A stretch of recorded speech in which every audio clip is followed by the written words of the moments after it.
Confirming the incident, Area Chief says the security operators will work together with the family to unravel the mysterious deaths. Watoto walikuwa wamekuja kucheza hapa kwa Manji na ndio walisema wameona kama kuna watu wamekufa Manji hapa ndani.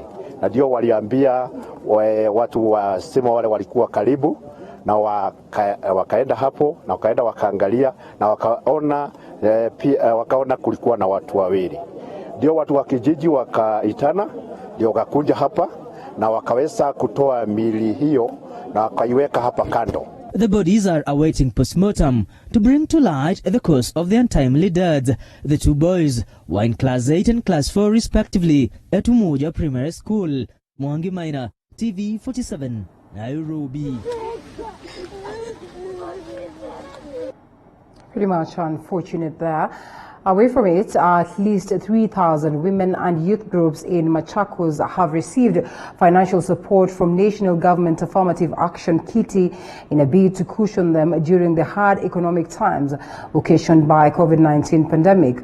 The revolving funds supports women and youth in group formations to build their incomes at the grassroots. The initiative, which is under patronage of Machakos County Member of Parliament Joyce Kamene Kasimbi, targets to empower the most vulnerable in the county, the youth and the women, at the government to increase the funding for more impact in rural economics. The initiative also includes water tanks program.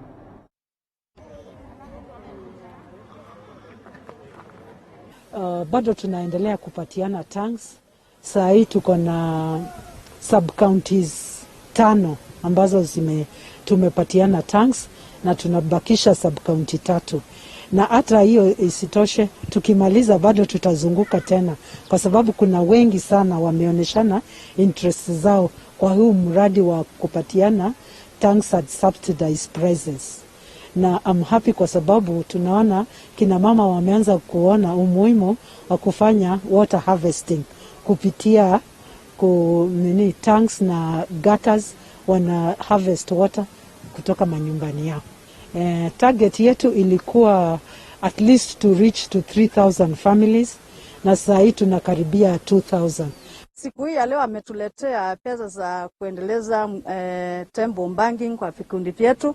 Kwanza kikundi changu kinaitwa Ngwate Ngukwate Self Help Group na tunafanya tembo banking, tena tunafanya portrait giving, na tunajua ya kwamba hizi pesa zitatusaidia sana.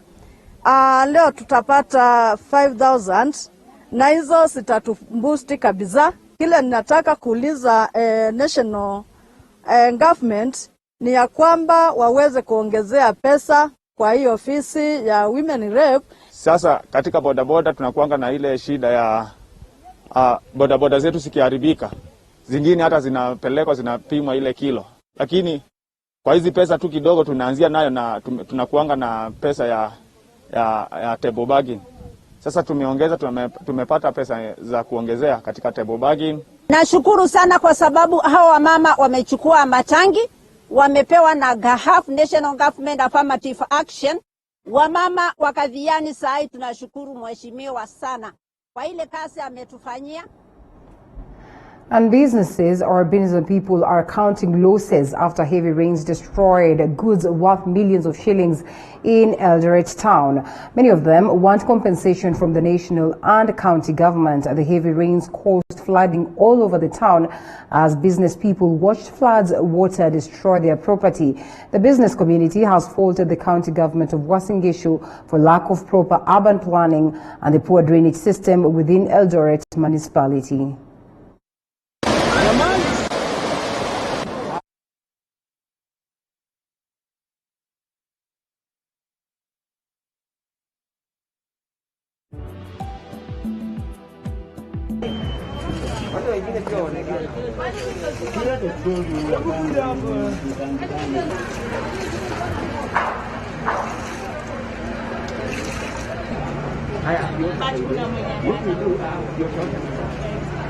Duka zaidi ya 20. Stoko zote ziko ndani. Kuna mzee anafanya biashara ya unga na sukari. Vitu ya duka zote zimeroa maji. Mimi na deal na spare za motorbike. Vitu zote zimezama. Mashini za kuprint, kuna generator ziko ndani. kuna watu wanafanya hata studio zote zimeroa maji. On Friday tulipata the same problem. Our tenants wote ni hasara tu wamepata. Ni wamekuwa affected. Kuna kuanga na pesa ya disasters. Waangaliwe kwa sababu wameumia sana over 6 years. Tume raise complaint every now and then, and this is the time we want to see our county government kama wata compensate our tenants. That's unfortunate. And elsewhere in matters education, the Cabinet Secretary for Education, Professor George Magoha, has decried lack of funds as one of the factors which has contributed to poor infrastructure to accommodate students and pupils during this COVID-19, hence the push to reopen schools next year. Appearing before the Education Committee chaired by Busia Woman Representative Florence Mutua, Professor George Magoha has rubbished calls by some members of Parliament to have Standard 8 candidates and their Form 4 colleagues or counterparts to sit for their exams. To say that this is not the ministry's responsibility, it is everybody's responsibility. It's the whole government, one government responsibility. And therefore we shall require even your own support to increase the amount that is required, because this is the time we need the money. Your good selves voted and applied certain monies for infrastructure, and as far as we are concerned, that money is not enough. Nevertheless, we are not going to sit and moan about it. We are going to do what we can with the money that was given. There was a stimulus package which we thank government for, which is relating to certain specific aspects like desks in high schools and primary schools, and we appreciate that. And what we are going to do, what we intend to do as far as the desks are concerned, that we are going to decentralize to avoid corruption that is usually associated with centralizing such processes. And the desks will be manufactured, they will be made at the sub-county level, where our officers and your good selves can also help us to ensure that each school has a certain number of desks. And we do, why is it impossible to have Standard 8s and Form 4s actually sit an exam? Because they're going to sit, you can adjust the examination to cover, to factor in that they missed 2 terms. Then they cover the 3.5 years Form 4 high school students had covered, or the 7.5 years or 7 years that the primary school students had covered. Then all the other classes can transition and adjust their syllabuses next year to factor in the years that the months that they were not in school. It seems a bit it seems a bit excessive that we have split up an entire academic year. Are we thinking about the mental health of all those children who are going to have to repeat a class? A year after student in Guseta Boys in Trans Nzoia was hit by lightning, Kwanza Member of Parliament Ferdinand Wanyonyi has launched a lighting arresting center at the cost of 2 million shillings, as Boniface Baraza reports. The Member of Parliament said the lightning arresting center is being set up using modern technology that will guarantee the safety of students as well as the neighbors within a radius of 1 kilometer. We've lost one person in Kwanza. Yeah, Mzee Moja and Kwanza. But here there were 2. We lost 2 unfortunate boys, and may their soul rest in peace.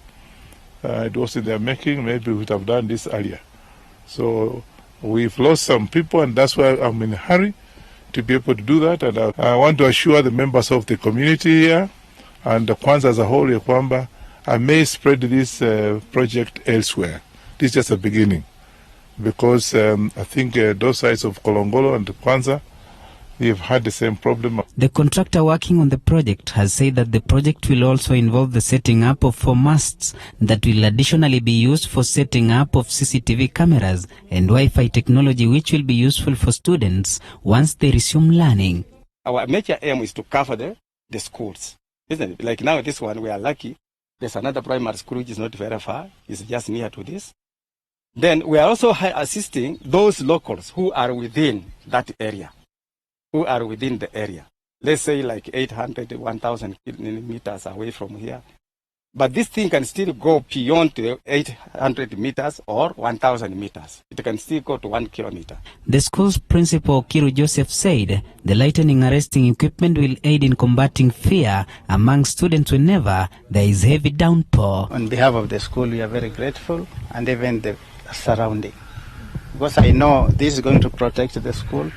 It's also going to protect the community around. Of which I would say that maybe the community is going to receive the trickle-down effect, but we are the most beneficial to this project. Boniface Barasa, TV47, Kwanza Sub-County, Trans Nzoia County. Now, more than 12,000 plot owners in Kajiado County urban centers have heaved a sigh of relief after their prime plots were issued with new generation allotment letters.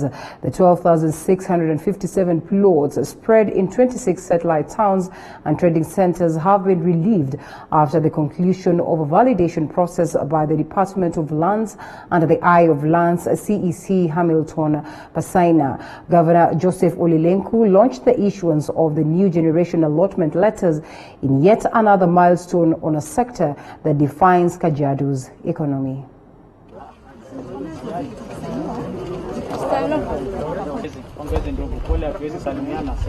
Joseph.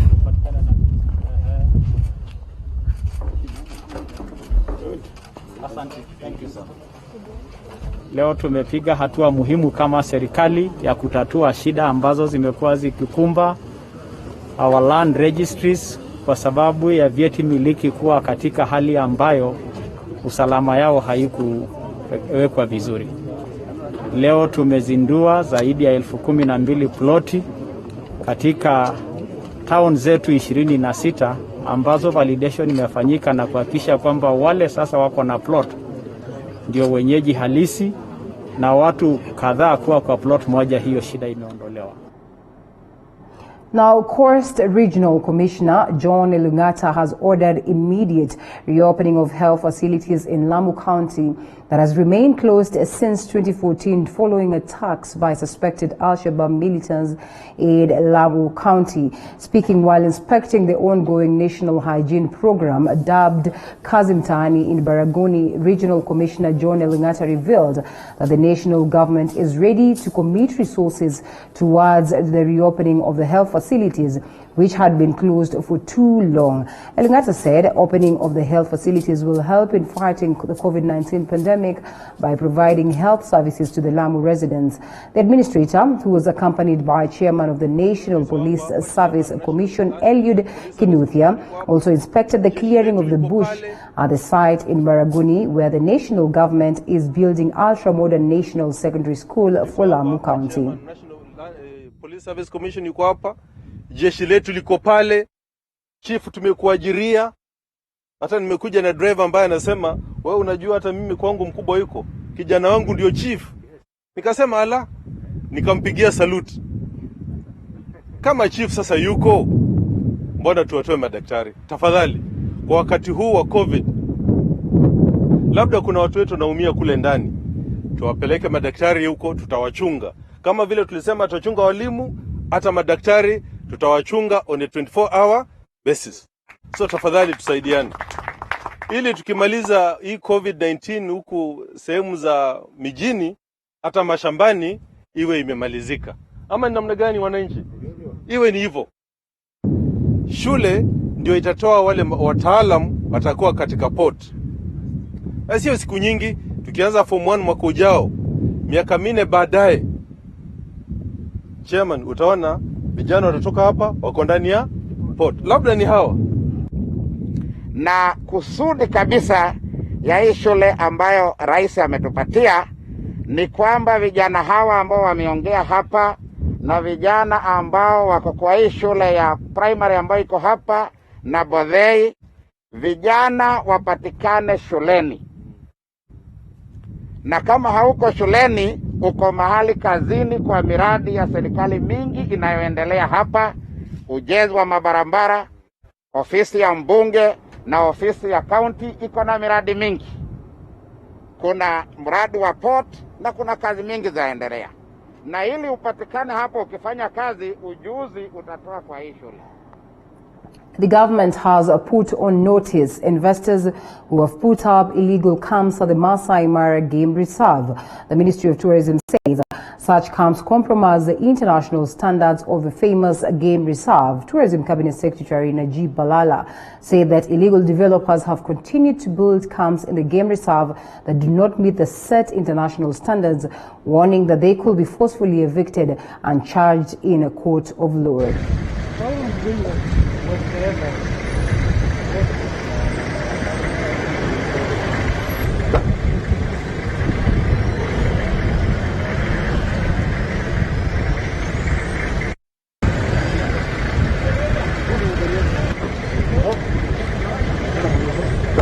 We have some of the best, and I mean the best, products in the world in this country. So as they travel and go and look for maybe holidays somewhere else, they should know that the likes of Richard Branson themselves are investors in the Masai Mara Game Reserve. The likes of Bill Gates, they come and spend like 2 weeks in the Masai Mara Game Reserve, and many, many other big, wealthy individuals. So they should explore this country first before they go travel elsewhere, because we have what it takes, all the comfort which they require. You have seen local flights have opened up. I'm happy. Some of the camps and the lodges are now appreciating domestic tourism. And if the price is right, the domestic tourism will be your consistent market that you'll never lose. It will be loyal, it will be there for you, and it will just be at home. We don't say that we are replacing domestic tourism with international tourism. No. We want everybody to get value for money, both domestic tourists and also international tourists. And from 1st of August, we've opened the airspace, international airspace, and we have seen the low risk and the medium risk countries can come into the country without quarantine, only with COVID-19 negative certificate. And of course, it's International Youth Day, just a day after President Uhuru Kenyatta highlighted the importance of us as a country to proceed and uplift the importance, or uplift the activities that are being brought on board by youths to ensure that we capitalize and maximize on the capabilities that they have. As we celebrate this day, CS Keriako Tobiko is in Ongata Rongai and addressing matters to the interest of the youth. Let's cross over and listen in. I'm not too tall, so you still be able to see me. But let me say that for the president, youth, as I said, are very core, and they are very key in all the things that we do. Youth span all of government, whether you go into education, whether you go into environment, as you've had, gender, public service, youth are everywhere. So we have, as a cabinet, and said, we have to see how we can all work together to ensure that we're giving the youth the full service that they need and incorporating them in all the decision making that we're taking. And even yesterday, the president directed that, we don't open new programs, but that we consolidate the many, many, many activities that we are currently already doing, really to take care of our youth. I don't want to forget that we have key development partners that we work with, the United Nations. UNFPA is here represented, and they've been supporting us. And there are very many, many other institutions that have a lot of activities to do with youth, and we want to see how we can integrate and work together with all of them. So what we've already done is that we want to create a single point of entry for youth into government and the many activities that we do. And so at the moment, myself and my co-chair, CS Margaret Kopia, are really putting together and bringing PSs and state departments together to ensure that for youth, if you want to be able to access the government, if you want to be able to access any of our services, you have a single point of entry. And so we will be putting that together, and throughout this week you will see that that is the case. And so I am so pleased that my colleague was willing to come and be the chief guest for this event as we launch and as we continue to engage our youth. This week is simply to get us working together. But even from last year and as we continue, we will continue to engage and work very closely with all the young people so that we can actually transform the country and make all the changes.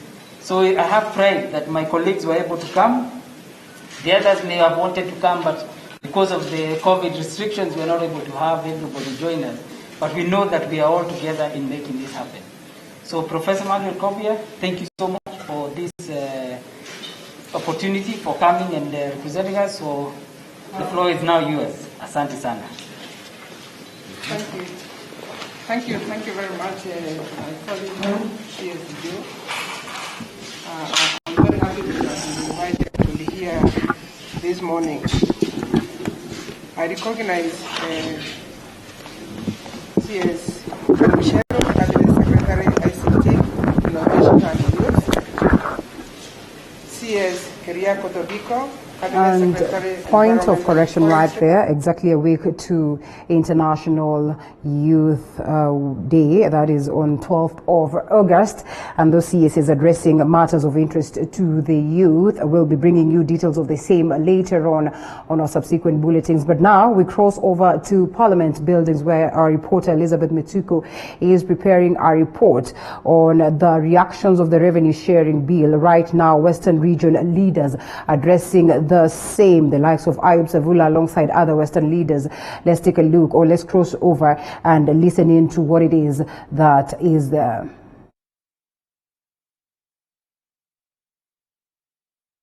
Zetu zote za Kenya na rasilimali zetu za Kenya zinafaa kukawanywa kwa mkawanyo ambao uko sawa, sio ya kwamba sehemu moja ipokee sehemu kubwa ya mkawanyo na ingine kidogo, wengine wanateseka. Unapotembea na kwenda nchi nyingine, sehemu nyingine katika nchi hii, unapata ya kwamba kuna sehemu hata hawajui maji ni nini. Kutafuta maji na wachukua siku mbili. Barabara vile kama ya lami hakuna.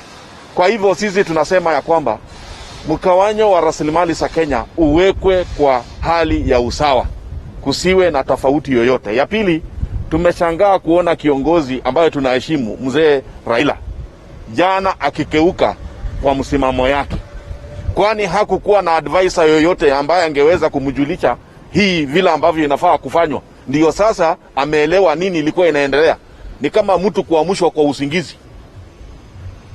Kama kiongozi shupafu kama yeye, anafaa kwanza kuelewa ni nini inaenda kuongewa kabla hajachukua msimamo. Kuchukua msimamo alafu tena baada ya muda kidogo ukiona imekuwa ngumu, unabadilika, inaonyesha ya kwamba hukukuwa unaelewa kitu ambayo ilikuwa inaendelea. Kwa hivyo tunataka kusihi viongozi yoyote, kabla uchachukua msimamo, chukua nafasi, usome, uelewe, ndiposa ukichukua msimamo yoyote iwe ya kwamba unaelewa kile unaongea. Asante. Simchamatie mrembo. Simrudie tu ni record. Oi. Ya chukua kwa wenzako. Msaidie tusiae muona hizo pasta. Ya mwisho mtandia. Wapita tu. Chukua picha na gari. Ili hii story pata kwa wengine. Ha? Yes, sawa atampea. Jeff, wewe sipatie huyu mrembo. Atampatia. All right, from there, we'll be having a proper, package on the same as prepared by Elizabeth Mutuku right there. And destruction at the site of the huge blast that ripped through Beirut's port and killed at least 137 people, left dozens missing.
Get to see you again tomorrow, same time, same place. My name is Linda Alela. Do enjoy the rest of your viewing.